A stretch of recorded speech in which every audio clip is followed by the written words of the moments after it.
Hello and welcome to Sophie & Co. I'm Sophie Shepard-Natze. The American government shutdown, default threat and debt ceiling. It's a soap opera that has made the world question yet again how all the major mechanisms affecting the global climate belong to a nation that is possibly just not up to the task anymore. Has it ever been though, or has it all been an illusion?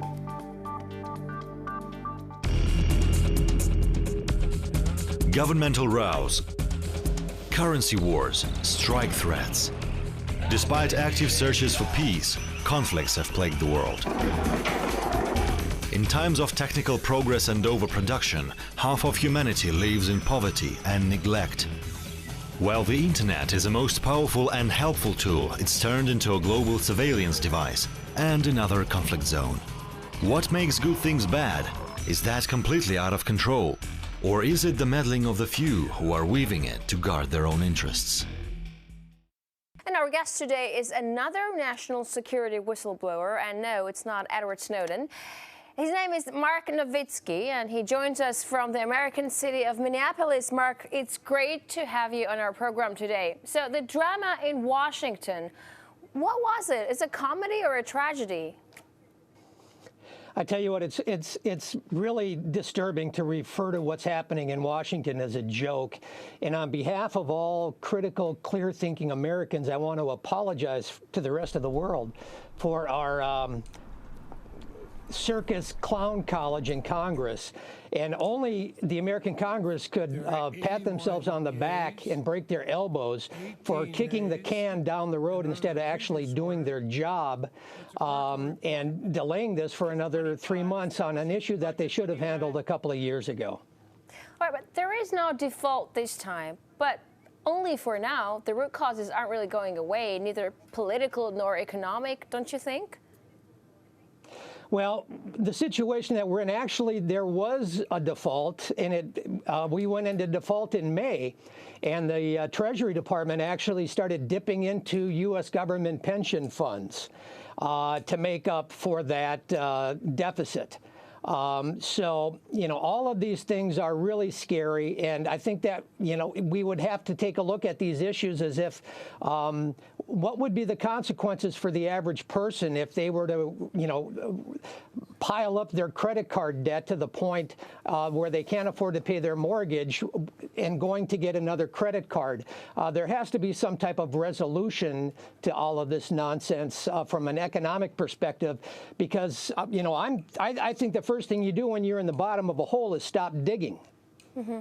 Mark, why is that every draft bill turns into an existential crisis for Congress? I mean, beforehand, Congress was somewhat able to make more pragmatic decisions, come to an accord. But now it's all about life and death struggle. Well, because the concept of social control being best managed through fear predates Christ from a political perspective.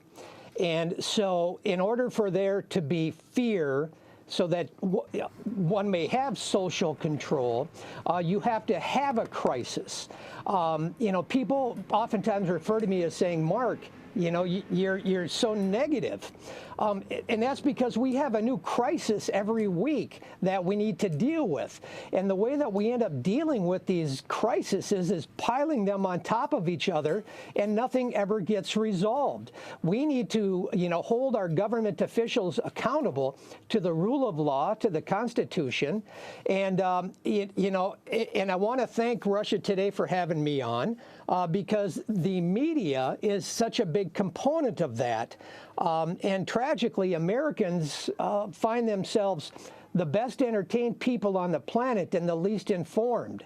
But I think that tide is turning. People are starting to understand the use of propaganda and being a little bit more selective. I'll be honest with you. When I told people that I was going to do a program on Russia Today, people were saying, well, why would you do that? You're going to look like a commie. And I said, tragic, you know, listen, you need to broaden your perspectives. You need to find a news source or a news service that doesn't just tell you what you want to hear. You have to be critical. You have to, you know, think about what they're trying to sell you when they're talking about the news. And, you know, what becomes news here in America is whether a teen actress named Miley Cyrus sticks her tongue out and gets more naked, and there's a 3-hour program on CNN. Well, thank you very much for being so positive about Russia today. But talking about narrowing things down or broadening them, American democracy is narrowed down to 2 parties, and even then, the Congress fails to agree on things. Is there a better term than democracy to describe it?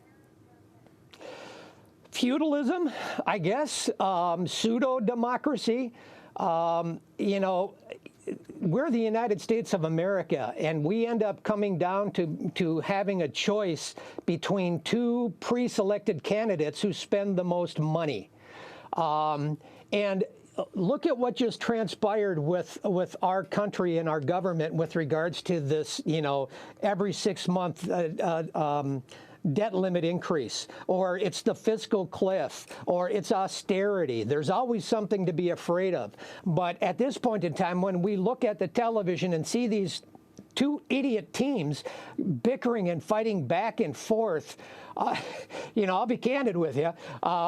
When I have a mental image of American politics, I see 2 warring factions of chimpanzees baring their teeth and screaming at each other and waving and flailing their hands about and throwing feces at each other. You know, that's where we're at, and we've got to get back to being a beacon of freedom, a beacon of democracy, a beacon of common sense. The American debt looks increasingly insane, with no improvements or even signs or desire to pay it down. I mean, where is the U.S. going with it? Well, you know, that's a situation that we are afforded, having the luxury of being the international reserve currency of the world, and with that should become a certain responsibility.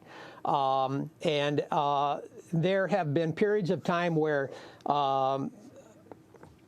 governments have been the international reserve currency of the world. You know, pre-World War II, it was the United Kingdom. Before that, it was Spain. It was before it's Portugal. And, you know, so a country being in a position of holding the international reserve currency is a static thing. And so what we have to take a look at is getting our spending under control, eliminating useless and actually severely detrimental, you know, wars that we're involving ourselves with in relation to support of the military-industrial complex, and, you know, be like a responsible adult and, you know, pay what we owe and live within our means. Mm-hmm. You know, the U.S. is printing money in enormous amounts to serve its financial purposes. It is their national currency, of course, but it's also an international commodity whose consequences resonate throughout every corner of the world, including riots and revolts in countries with destroyed economies. Is this the American exceptionalism at play? Well, I'm troubled by the fact that President Obama mentioned the word American exceptionalism, because I think that God created us all as equals. And, you know, that's kind of a tact or a point that I would not have made, especially to the United Nations General Assembly. Somebody has to do it. Somebody has to be the international reserve currency. There has to be oversight. There has to be transparency. And that's where the process or procedural improvements need to be made. We have a system that's broken. We need to find the best and the brightest people in the United States and internationally that have the resolve to correct the problem. We are off the tracks. We are off the rails. And so we can't go back to continually doing the same thing. So, you know, we need to put a team of objective, independent, critical thinkers behind the problem and, you know, address these concerns. Mm-hmm. But do you personally think America is exceptional? Well, yes, yeah, I do, and I think that you know, we have a potential for being exceptional. But again, I mean, do we have problems? Yes, we do. But do we have the capacity to address those problems? Yes, we do. I think, you know, a sense of nationalism is something that's inherent in every society, and you know, that's a good thing. But what we have to do is, you know, be grown-ups and understand that not everything we do is in the public best interest, and rein in those people that are taking us off the rails.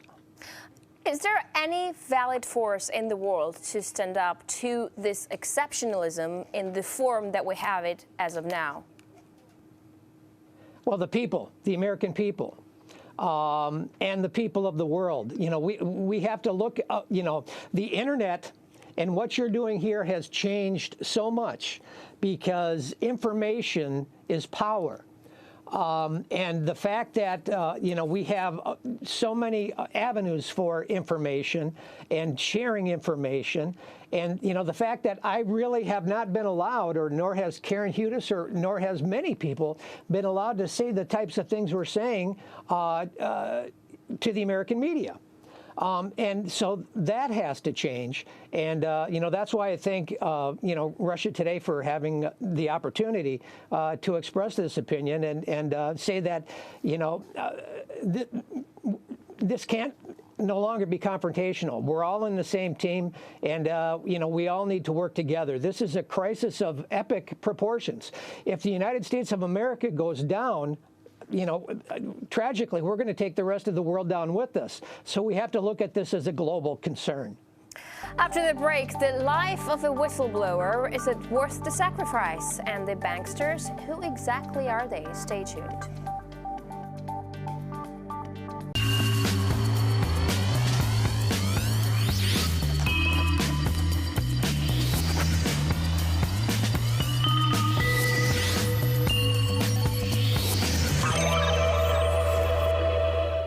Welcome back to the show. Our guest is national security whistleblower Mark Novitsky. Mark, great to have you back. Now, you are a national security whistleblower. Tell us your story. Has your story resonated at all? Well,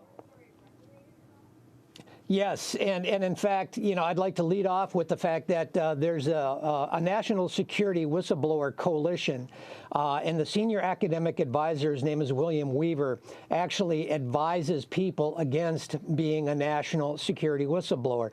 That if you do it, you will be destroyed. You'll go through character assassination. You will lose your family. You will lose your job. You will lose your credibility, and that goes back to the way that you can tell a society is in decline as to how they treat their truth tellers. Now, this whole issue of Ed Snowden and national security and domestic surveillance, it's basically, as everyone knows, to say this is international surveillance issues and concerns. I worked for a company called Teletech Holdings, which is headquartered in Denver, Colorado. And I was illegally and maliciously sued by this company in federal court. Now, against all odds and unlimited resources of Teletech's legal coffers, and basically pro se, I managed to fight Teletech's illegal and malicious accusations and charges against me to win a dismissal with prejudice. And I thought at the end of that term that was a victory, and it really wasn't, because early on in this situation, I was warned by former CIOs, chief information officers at the Teletech subsidiary I used to work for, that Teletech had the capacity to tape my or to wiretap my phones and ISP, and that they would see to it that I would never work again. Now, this was a company at that point in time I had no idea was involved internationally and had a special subsidiary called Teletech Government Solutions. And it was a couple of weeks after that warning that I actually, my son found two people in the house that I presumed to be, people that were, setting up to attach wiretaps to the phones. Now, we know that, they don't need that information now. But what I understood was that Teletech had friends in very high places, and they would see to it that I would never work again. And tragically, you know, that was the case. And the further along I got, I realized that I was on the receiving end of domestic surveillance, and that this was a government contractor, and that they seemed to be receiving preferential treatment and cover by the government. So I did everything a whistleblower is supposed to do. I went to the media. I went to you know, lawyers. I went to then my Congress people. But did your story get out? Did people listen to you? None whatsoever. I mean, I handed people a Pulitzer Prize-winning story, you know, on a golden platter, and people in the media would say, "Oh my God, I can't believe this, you know, what you're telling us." And, you know, I came to them with, you know, everything that I'm going to tell you and everything that I've got is public record information. So everything I have is in the congressional record. I'm not telling any top secret information. See, there's the thing called the internet that if Congress and their staffers actually went to, they could find a whole lot of information. So when President Obama and members of Congress say this isn't about spying on American citizens, that is patently untrue. And I'm, you know, a victim of that. Based on information and belief, on everything that I've gone through, I've been blowing the whistle on the fact that, you know, the government is going after whistleblowers. They're going after journalists. They're going after government employees. They're going after lawyers and judges. And think of the ramifications of all of this.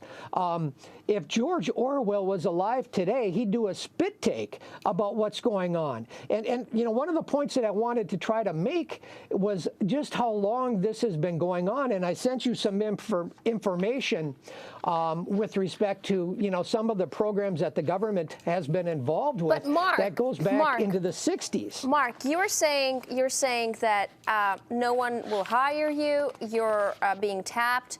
No media will take your story. Are you reaching your goals? Is whistleblowing worth it? You know, somebody has to do it. And if not me or us, then who? Would I advocate this? I mean, was it my life or my goal to become a martyr?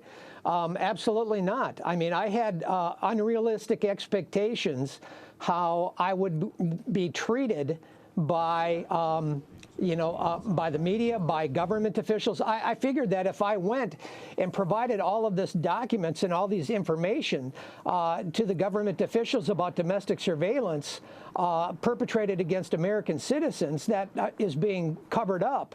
And I was essentially told that under the Patriot Act, it's against the law for the government officials to tell you if you are under surveillance. So that, and in fact, my Senator Al Franken recently commented in a CNN op-ed, and I'm going to paraphrase what he said, was that if we told the American people what the NSA was doing, that Congress could face federal charges for leaking information. To get back to whistleblowing, do you believe people can fight back their right to know what is going on and to govern the process? What needs to happen to make them actually start pushing? Well, you know, in the United States, we're presumed to have equal access to the courts and equal access to due process of the law if you can afford it.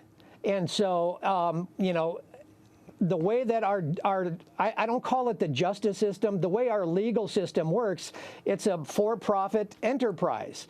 And so, you know, here I went to the majority of the largest local and national associated firms, law firms, and I laid down my case for them about this hostile abuse. And they looked at me, and in fact, I took this to the state attorney general, and at that time, the deputy state attorney general looked at me and said, this is one of the most egregious acts of civil injustice that he's ever seen, but there was nothing he could do. When I went to the variety of lawyers, they looked at this and said, oh my God, this is horrible. This was a travesty of justice. This is, this was a lawsuit that was brought against you with no evidentiary support, and this was a hostile and malicious, attack. But they said there's nothing we can do unless you can afford to pay us a $250,000 upfront retainer. A corporation the size of Teletech is just going to outspend you. So that's not a justice system.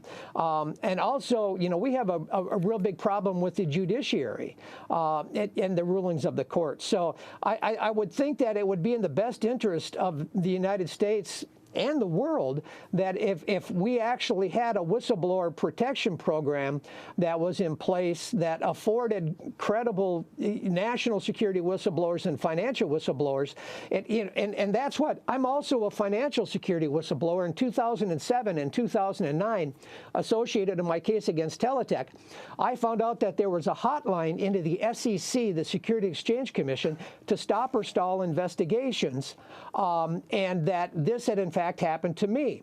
So what I went to Congress and told them first in 2007 about this hotline, and I showed them the evidence.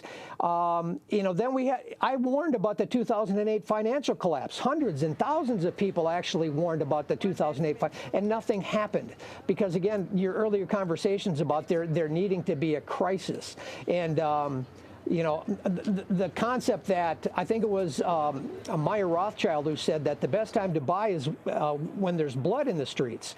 And so we create this crisis and these bubbles, and bubbles are built to explode. And then, we start the whole process over again.